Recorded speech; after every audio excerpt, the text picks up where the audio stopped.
Welcome back to Sportsworld. Keith Hillier right alongside me. Wayne Wilson up in Brisbane. How are you going, Keith? Some great racing yesterday, wasn't it, in Melbourne? There was too. Bruce, I bought you in a birthday cake. It was confiscated at the front office. The number of candles was considered a fire hazard.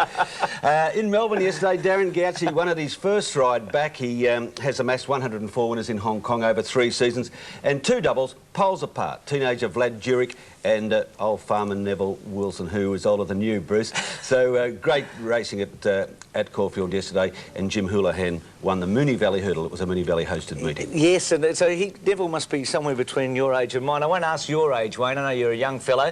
How are you going up there? It looked to be great racing again, with the right horses, I guess, winning the main 2 races. Yes, the punters were on target up here yesterday at Eagle Farm, Bruce. It was a great day of racing. The win by Zarek was very good. Dancing Dynamite looked terrific in winning the Mercedes-Benz. And Mamzelle Padrille, she's a rising star. She's a filly with a lot of class, and there was a lot of authority about her performance yesterday because Boss was under difficulties on her as the saddle shifted 800 metres from home. I wonder, Keith, if we're seeing the emergence of Ron Quinton as a major player in the training stakes in Australia. I don't think he's got the numbers to be considered major yet, Bruce, but no one is placing their horses better, and he's got some very smart horses in a limited, numbers-wise, a limited team. Wayne, 3 starts, you were telling us a moment ago, interstate for 3 wins for Ron, including 3 listed races, so he's done pretty well so far, hasn't he? Yes, he's only ventured interstate once, and that's this current carnival here in Queensland. He's produced 3 horses, or 3 separate races. Mamzelle Padrille has won 2 of them, and he's undefeated, so he's got a great record. Now, Keith and Wayne, you know pretty well that John Hawkes is not one for boasting too much, but he's got a horse called Zarok, who we'll see right now win the Tats Cup, who he's got an enormous rap on, hasn't he? Well, this season, John Hawkes has had 234 winners, and this is the only horse he has so far declared could be a contender for the Melbourne Cup. Would you agree with that rating, Ray? Wayne? Yes, I would. John Hawke was very complimentary of this performance yesterday. He's cuddled this horse.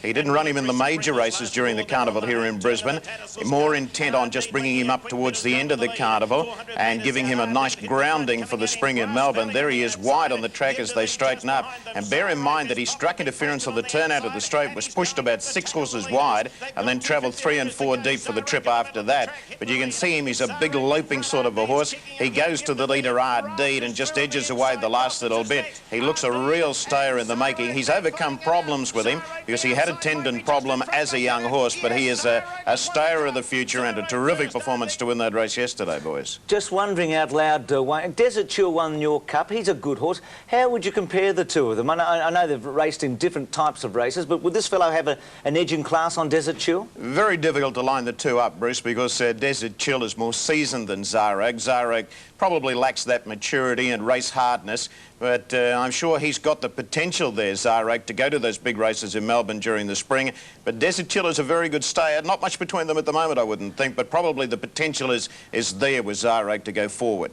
Well, I remember you, Keith, saying to me last week about Mamzelle Padrille. You couldn't believe she was 8-1 when she won. They didn't miss her this time. She was 6-4 on, but again, a great win. It was too. 6-4 on. Wayne told us she overcame difficulties to win. The riding honours at Eagle Farm yesterday belonged to Glenn Boss. This was one leg of a winning treble for him, Wayne. It was. He was in great form yesterday, and he said on Mamzelle Padrille he wasn't going to sneeze on her in case she did something wrong after that saddle shifted. And you can see him coming up 4 wide as they approach the home turn there. He's sitting there nice and quiet on it. He didn't want to do anything on it because that saddle had shifted forward. But note the acceleration from her, as was the case of Doomben the previous week. That acceleration was there again, and she put the issue beyond doubt in a couple of strides. There she is on the outside, going to the leader now, and she accelerates away from them over the final stages. Now, I know the class of the field was not that good, but believe me, she is very good, Mamzelle Padrille, and as she gets a little bit older and gains a bit more experience, she's going to be even better. I wonder where her distance will be, Wayne. That was 1,500 yesterday, because she'll be a 4-year-old mare next season. What do we look at for her? The big mile at Flemington? Could she be a miler, or do you think she's more a sprinter? No, I would suggest 1,600 metres would be well within her scope, Bruce. She relaxes so well in her races. She gets into a position, she settles, and then she's got that nice turn of foot in the home straight when asked to go. So I would think 1,600 metres would be ideal for her. And whatever the target, Melbourne will be the venue. Ron Quinton declaring that she'd come to Melbourne for the spring, Wayne. Well, she's going to race well. She obviously can handle tracks, all sorts of tracks. I mean, and she could get a shifting tracks. I'll be a little wary of her on a heavy. I fell into that at Randwick during the carnival. Okay, that's good. That's good to know. Dancing Dynamite, remember him as a 3-year-old when he won up the straight on Derby Day? He looked fantastic for Brian Mayfield-Smith. Yesterday for Ron Quinton, he's resurrected this horse, Wayne, because he did become inconsistent. Unfortunately, he's in the grey colours, midfield, down near the fence. See him there with a white cap. He did bleed after the race, which means he has an automatic 3-month ban. I guess it wouldn't put him completely out of the late part of the Spring Carnival. No, well, that's what they'd be aiming for, I would think, Bruce, if everything goes according to plan within Dancing Dynamite, but it is a bit of a setback. Wayne, was that a car out on the outskirts of the track or drum? Well, he is very wide, Drum. Look at him. That's where he was for the trip, too. Look at him. He's 8 wide there, and that's where he was for the entire 1,200 metres of the race. Now, it's an amazing performance by Drum to finish as close as he did. Dancing Dynamite is starting to pick up and sprint now. He's coming up to the leaders, but Drum just kept whacking away on the outside. It was a great performance by Drum. Dancing Dynamite and Drum together at the moment. Dancing Dynamite just edges away from Drum the last little bit, but he was certainly entitled to, because he was scraping paint on the fence where Drum was on the outside. Inside Edge's run was very good. I felt the 1,200 metres just a touch short for him. He's better off 1,400 metres. Gee, Drum did look good, didn't he? He's a very good horse. We're going to see Drum in the spring too, and, well, we won't see Dancing Dynamite. He's out for 3 months now, but he'll come back and win another good race. Yeah, he's an exciting horse. Look, we took Melbourne Cup, we mentioned Zar Oak. The Ascot Gold Cup was run at Royal Ascot. It's the great week of racing in England. And a horse called Double Trigger was successful. This race over 4,000 metres. Vintage Crop we can see in 4th placing. The St Ledger winner, Moonnax, is in 2nd placing there. But Double Trigger, we just got the last little bit there. Mark Johnston is a terrific guy, the trainer. He was out here with Quick Ransom last year, wasn't he? And this horse is a very exciting prospect if he comes out. I think he will, because Mark Johnson fell in love with Melbourne. He wants to come back. He wants to not only bring Double Trigger, who's named after Roy Rogers' horse, because he looks a bit like Trigger. Trigger is, isn't he? Yeah. It's a fair dinkum story, that one. My favourite was Topper, actually, Hopalongs. But he'll come out, all being well, and Mark Johnson will bring others.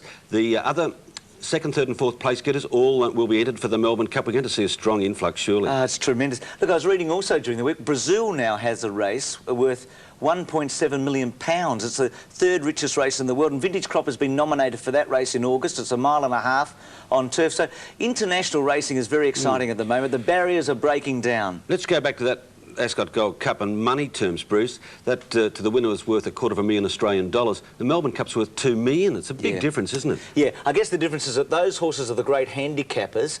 The really top horses in Europe racing the Arc de Triomphe and the King George VI, and the Arc de Triomphe is worth something like $1.8 million to the winner, which we're right up there. I mean, that's absolutely. For sure. Only Japan has the in the Breeders' Cup Classic. They're the 2 richest races in the world. No, we've got a lot to boast about, Keith. Wayne, we'll catch you next week because it's the Ipswich Cup, one of your big meetings of the year. Yes, we've got a big one at Ipswich, the Eyeliner Stakes and the Ipswich Cup. That's next week, Bruce. Always a great meeting. Good calling. Thank you. OK, look forward to seeing you next week too, Bruce. I'll get that cake on my way out. Thank you, Keith. Kevin Moses after this break. I got 12 months disqualification. On what grounds? Mate, rules that I haven't even heard of.